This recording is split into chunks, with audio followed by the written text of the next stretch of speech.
Hey, what's up, guys? It's Matt here with Tanks Lawn Maintenance. It is currently 7:48 a.m. Tuesday morning, June the 17th, 2025, year of our Lord. I am leaving my house right now to get this day started. I've got a property in Grovetown. This property really needs to be on next week's list, but it is what it is, man. I got a question for y'all, man. I wanted to hop on here and get y'all's opinion on something, man. In 800 feet, turn left onto William Few. Saturday, I bought brand new blades for both Wright standards, the 36 and the 61. And I can't remember the exact price of the blades, man. I think they're like $21, $22 a piece. They're not very expensive. They're the Wright factory high lift blades. And I installed both of them Saturday. Very first property I got to yesterday with the new blades on the 36. I have this customer and I've let her know several times that she needs to make sure her toys are picked up. That's something I tell all of my customers up front when I pick them up, that I need all toys, hoses, chairs, everything removed from the turf area before I can start mowing.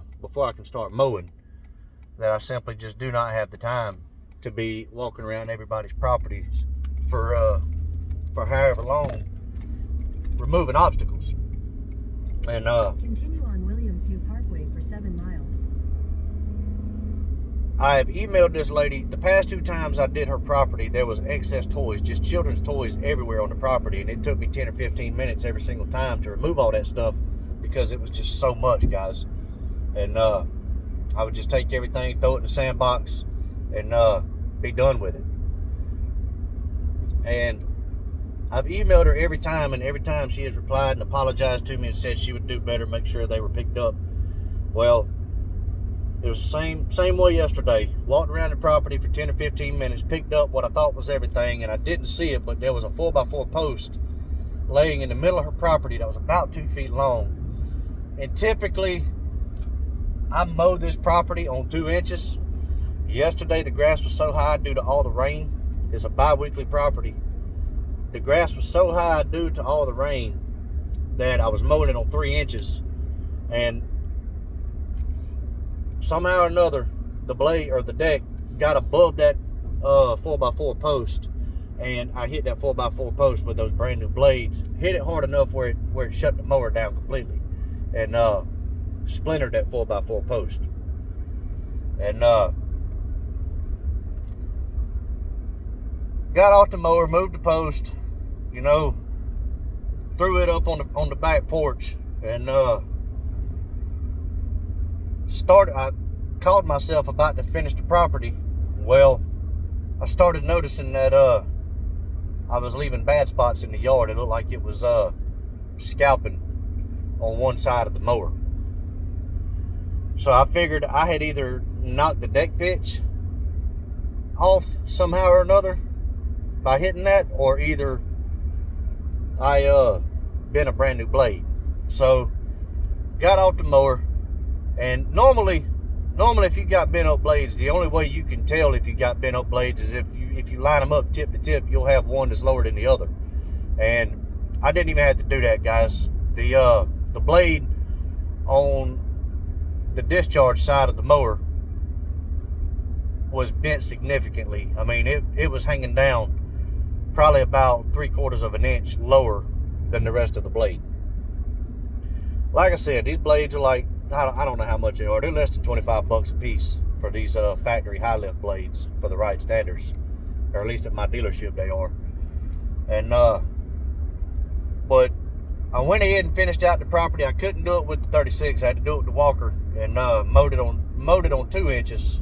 That way everything would be even. I wouldn't screw up the property. And just inform the customer that I would no longer be servicing her property. But I'm just curious, what do you guys do in situations like that? Do you charge the lady? Would you guys charge the lady? I've seen videos before where people will sneak in a dog poop fee if there is excess dog poop, and I don't charge a dog poop fee. I just let the customers know that if you've got excess dog poop on your yard, 1 or 2 piles here and there, that's one thing. You know, sometimes it happens. But if I'm running over dog poop every single time I come to your house, I'm not doing that, guys. I'm just not going to deal with that. I don't want to have stinking equipment on my trailer, for one. And for two,